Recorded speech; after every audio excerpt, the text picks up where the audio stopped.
Bonjour mesdames et messieurs, très heureux de vous retrouver encore très nombreux devant vos postes téléviseurs en train de suivre votre unique émission que vous aimez bien, comme je l'ai toujours dit, et je ne cesserai jamais de vous dire que c'est une émission qui est toujours là pour vous informer à temps réel sur tous les plans, que ce soit sur le plan politique, économique et socio-culturel, et puis la musique, pourquoi pas les sports. Vous aurez toutes les informations ici sur BTV3 à télévision, mais aujourd'hui c'était pour moi un réel plaisir d'avoir sur mon plateau Dadi Mola qui porte-parole de l'orchestre cher des héritiers Watanabe. C'est avec lui qui nous allons essayer un peu de parler sur leur voyage, parce que comme vous le savez bien, ils n'étaient pas présents dans la capitale, ils étaient à l'extérieur du pays pour prester quelques concerts. Maintenant, actuellement, ils sont ici dans la capitale. Nous allons essayer un peu de parler sur ça, et puis nous allons essayer de parler aussi sur leurs actualités musicales. Alors sans plus tarder, je vais devoir appeler mon invité Dadi Mola.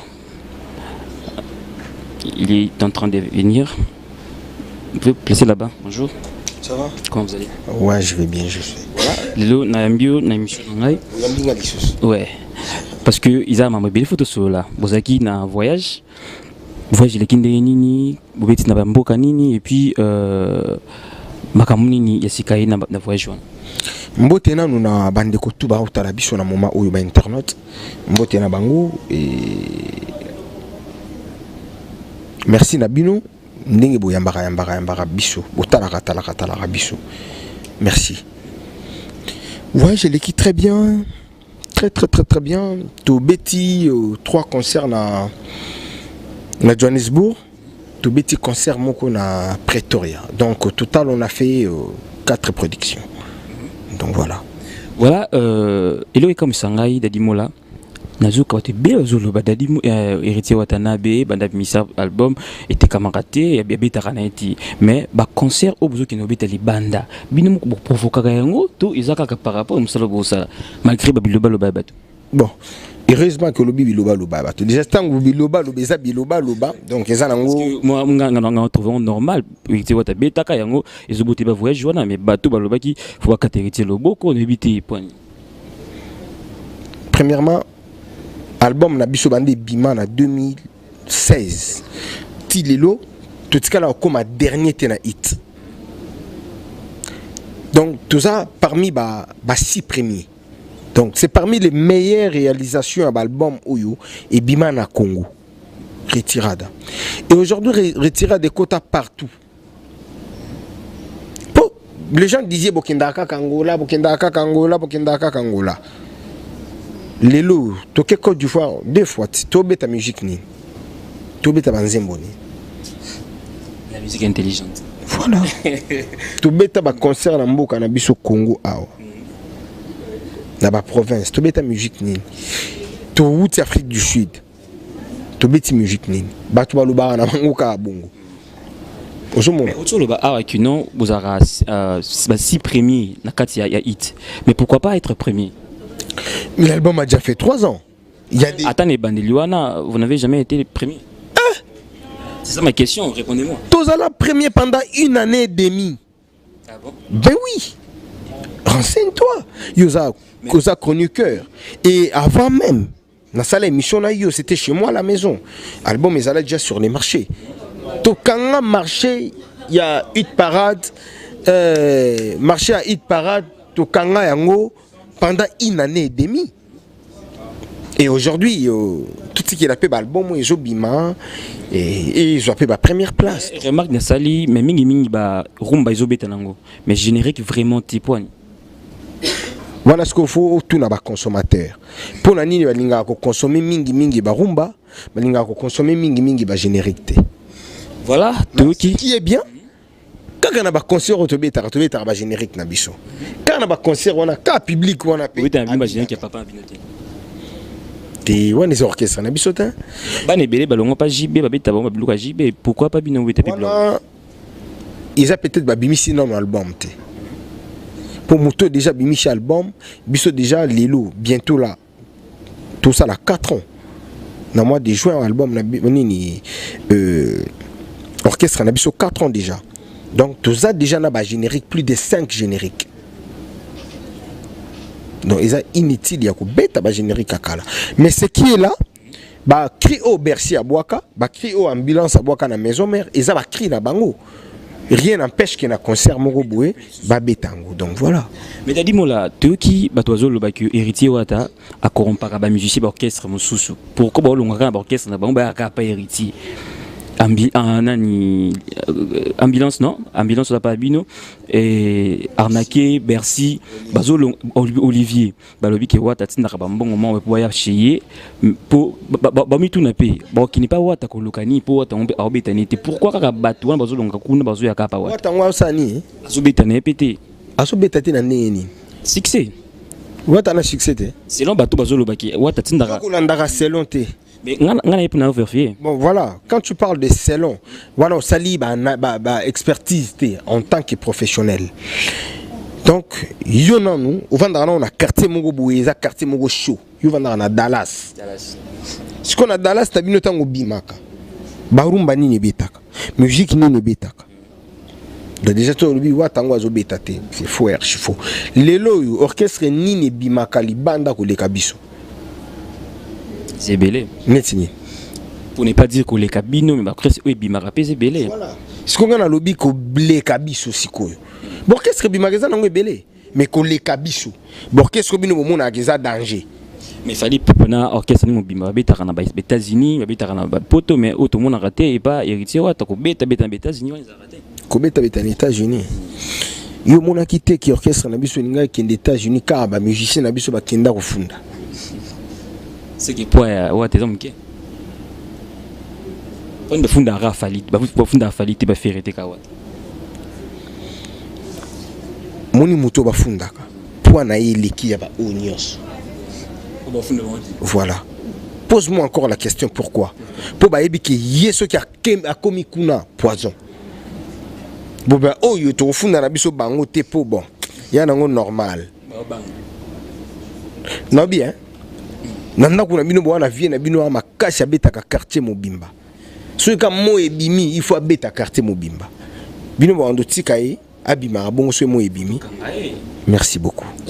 Voilà, répondez à ma question, on a posé quelques questions par rapport à musiciens au bazou, les musiciens on a trop sages, ils ont compris que l'orchestre comme tout zalara kala beta jaba chose grave p bazaki ba collègue ya héritier wa takuna mais ko ba message biso nyosot voilà donc totali que nous avec héritier à l'âge héritier dès l'avenir donc carrière nanga dadi moula ko kende lisusu plus loin moi aussi j'étais dans l'orchestre mususu mais na voyage ta nazala na orchestre mususu ata matadi yoko toke matadi kuna ngana loba akutu to to na gombe donc ata barumbu na kendate donc l'orchestre ya wata banda ko compter bamboko ngana kenda banda na ko compter ndo compter yum toiba voilà quand il se passe où Dubaï 2 fois l'Afrique du Sud 3 fois Namibie Éthiopie l'Angola 5 fois l'Ouganda Congo Brazzaville kutu eza nangwa mboka su Kenya est-ce que porte-parole musu pe kepete ba porte-parole belé Kenya ba kendate ba porte-parole musu pardon nini Éthiopie so vandi motali porte-parole moko te na ndimite ka kenda Éthiopie qui a côté avant de Éthiopie pendant 10 jours Namibie na limité la ville la plus propre de l'Afrique Windhoek. Bato bele bataka ba commentaire ba finga rabiso ouais yo Namibie a pamba te coup de billet ya Kinshasa Namibie ça même coup de billet de Kinshasa Poto ah bon on va découvrir voilà on a biso Kota beta Windhoek Kinshasa Windhoek beta maintenant ezana bato bele ba na Poto alongwaka de Kinshasa matina njili directement wapi Poto asala ba tour na bamboka musute ayebi Zambie te ngana yebi Zambie ayebi Uganda te ngana yebi Uganda ayebi Kenya te ngana yebi Kenya ayebi Ethiopie te ngana yebi Ethiopie ayebi Namibie te ngana yebi Namibie ayebi Kenya te ngana yebi Kenya ayebi Afrique du Sud te ngana yebi Afrique du Sud ayebi Dubaï te ngana yebi Dubaï ayebi ata Congo Brazzaville te ngana yebi Congo Brazzaville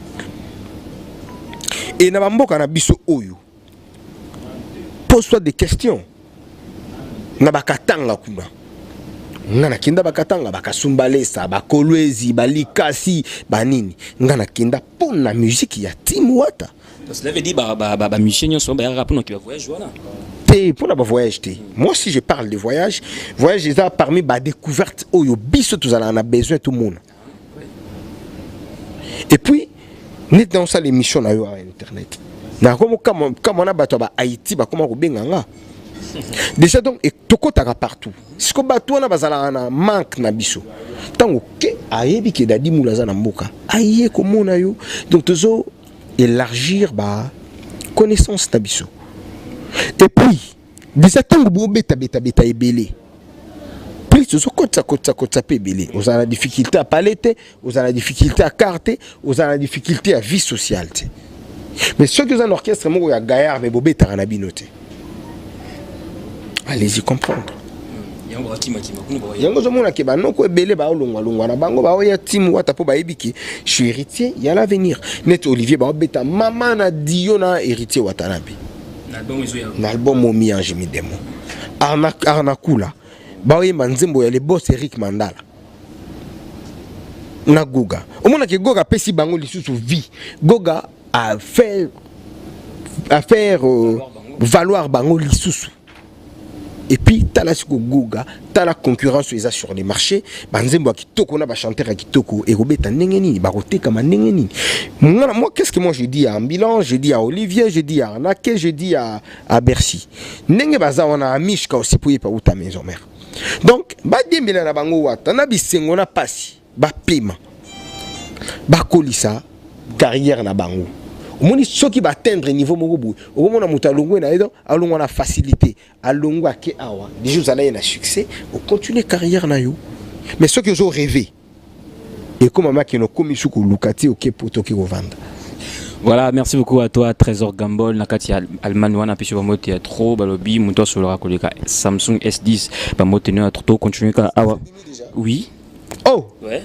Sur la koleka yango Trésor Gambol. Trésor Gambol. Trésor Gambol. Trésor Gambol, je te salue depuis l'Allemagne. Bon.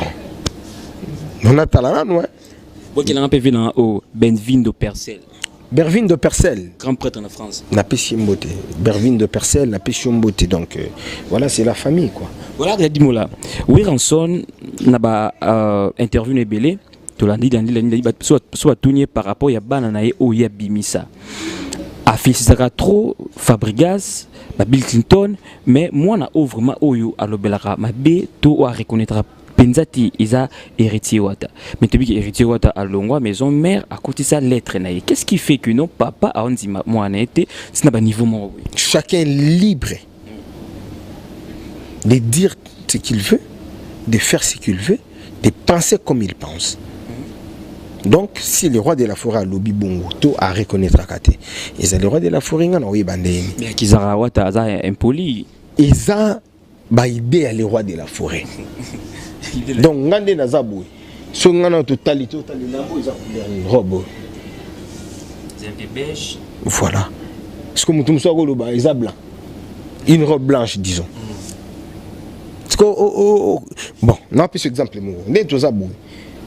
Na tcheboui 6 na komi 6 OK biso mimba leto mona ngoni 6 cameraman na mona ngoni 9 ça dit bon m'emmener mon roté voilà voilà ngana ko luba ayoza bogar hein mais mutu moko pe lobiki beni aleki yo na beauté.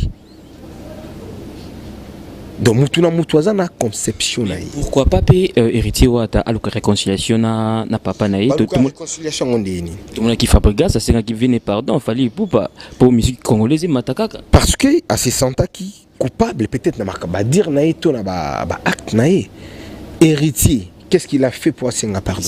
Héritier ka tête. Qu'est-ce qu'il a fait pour Senga pardon.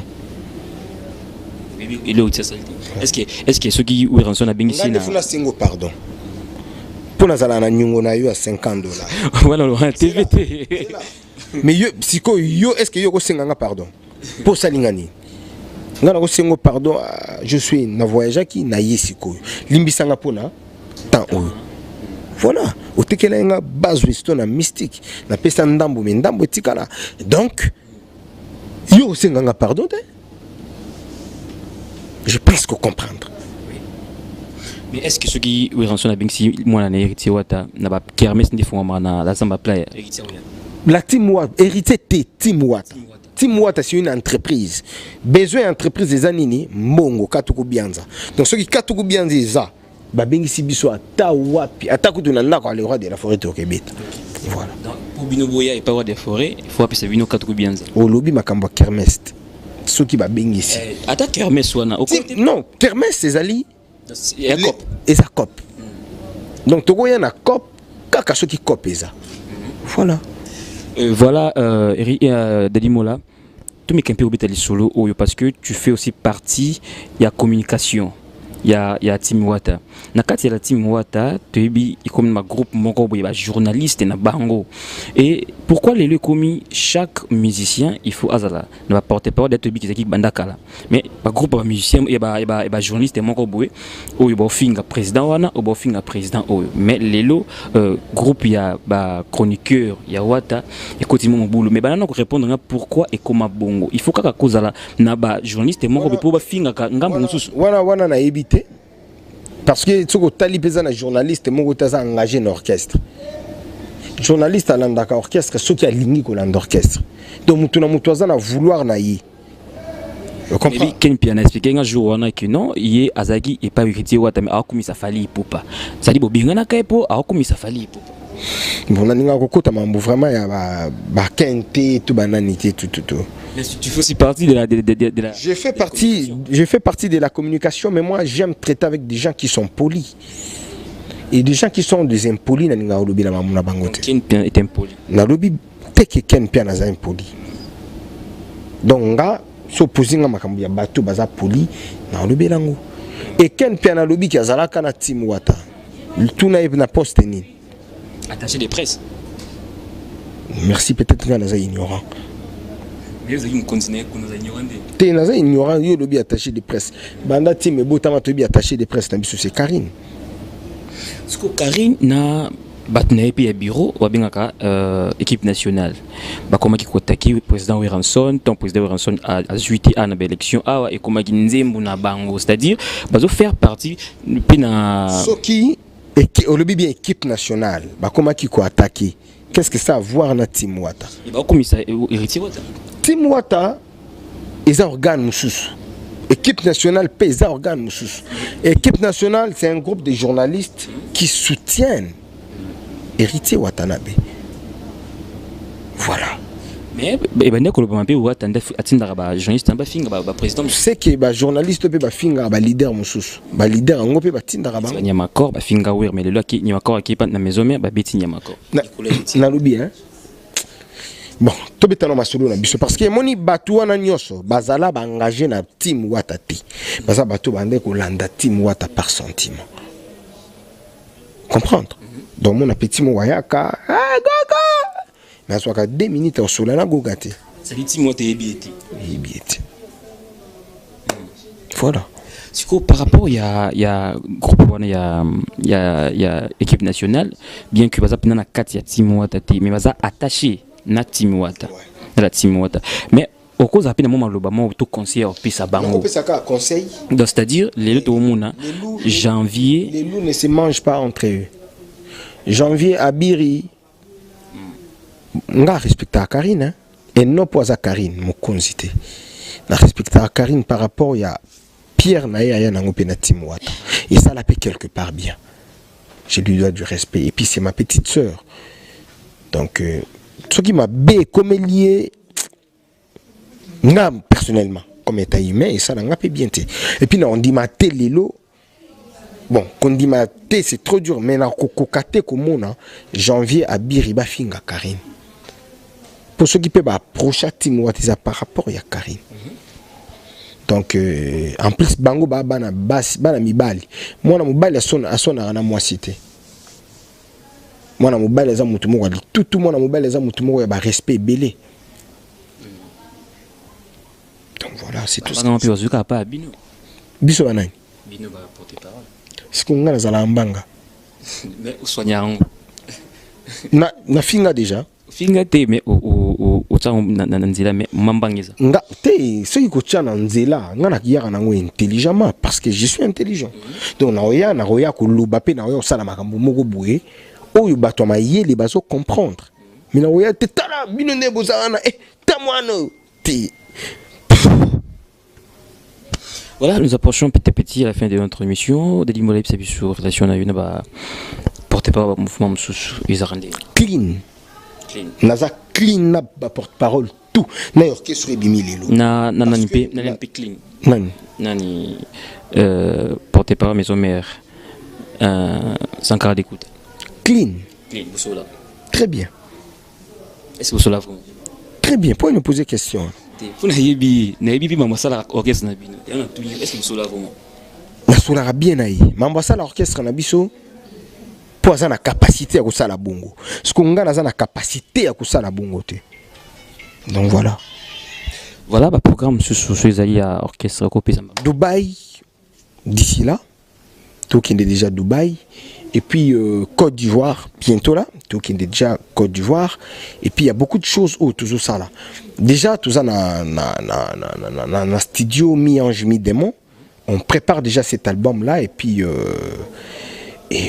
Mato yezala kaka vigilant quoi. Dédicace numéro babengaka yo barozwanga et nakoki ko passer te sans que na beta cité na nini abeni. Voilà donc tout ça dit na Dora Boutique. Dora Boutique c'est une idéologie oyo et une idéologie congolaise et pour que et valoriser ma mariée et longo la batu complexe ya mariage parce que quand on parlait du mariage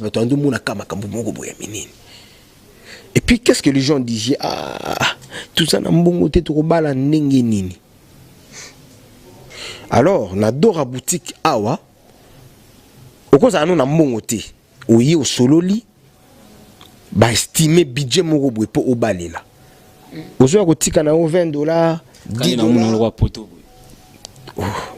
Donc nga na mona comme si na uti kuba côté nga na uti. Donc ti budget na wego koka. Ah ba ça il tout. Na ba invitation, na nyoso, na tout. Ah ba location paysanne. C'est quoi avantage na bango ezanini? Ceux qui oye ko somba robe ya mariage, bango bazui charge ya maquillage na yo. Ofele. Ba ça lengo na ba propre frais na bango. Donc la décoration na yo, la voiture, les salons, tout et puis tout ça na ba alliance, tout ça na ba moni ba o tout ba benga ba demande ya fiançailles ba o ba la takawana ici. Donc ici il y a tout. Voilà, ici il y a tout. Oh c'est quoi ba fille d'honneur voilà, ma fille d'honneur na bango donc voilà. Et puis déjà moni netiye déjà à éviter ceux qui je suis muto zoyer ou bien na éviter moni otande té Joël Arsène na éviter voilà les mannequins là Béni elle t'attend quoi mannequin na éviter tour ceux qui a Béni ceux qui a Josué bon na éviter donc voilà et puis on a Fluviette on a éviter ce Fluviette peut-être hein. Donc voilà, donc ma camboza nango bien, donc bouya awa. Le seul numéro à contact, moi toi na immeuble CTC, na ville, donc na Gombe vraiment. Donc direction et kenda tout droit ti BCDC. Donc sous-amant la BCDC côté Vodacom, moi na aujourd'hui direction il y a voilà, il y a Planète J, Tinasuka. Donc tout ça on a, toi na mall wana. Et donc mall où ils a awa. Soit to bengi bango kaka na plus 243 160 61 900 pardon 99 donc plus 243 81 160 61 99 on a vraiment au Joël Arsène Kapungu au rejoint mannequin abisso ou encore bobengi na plus 243 160 pardon plus 243 au 82 180 05 85 on a vraiment besoin béni bitongo beaucoup un côté magitoko makasi puis awa donc il y a tout na pesi docteur Arsène Mobia na bambote sikazali je salue Kadim Voama Hélène posé Kabasele, je te salue. Na pesi lisusu mbote na Magui Manda depuis Paris, Magui Manda, je te salue. Et ma conseillère privée Nenette Louye depuis Paris, na pesi mbote puis ba tout au balingara da dimula, bambote na bino, bambote na bino, bambote na bino. Tout ça vraiment ensemble élégant mon coco, l'oncle des enfants, bambote à trop bamulasquin et puis voilà quoi. Voilà, nous sommes pratiquement à la fin de notre émission. C'était là Dadi Mola, porte-parole privé à la Team Wata, un directeur de marketing à la Team Wata. C'était ensemble avec lui que nous avons essayé de parler sur leur voyage parce que Bazaki était à l'extérieur du pays. Avec lui, comment est-ce qu'il est là, qui peut expliquer ma mais les numéros qui est affiché sur la bas de l'écran, c'est pour vous. Appelez-nous pour nous donner vos suggestions, pour nous donner vos remarques et puis sur vos lignes, tout ça, publicité.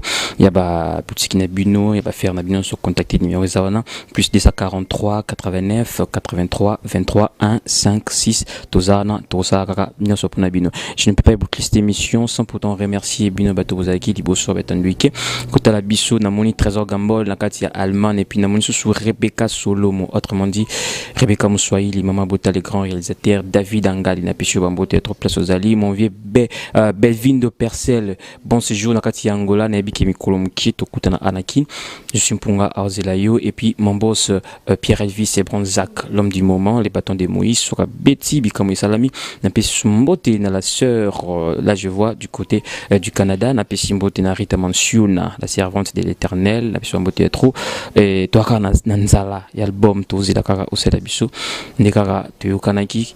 Notre rendez-vous est pris la fois prochaine avec d'autres invités, mais aujourd'hui, restez branchés. Merci.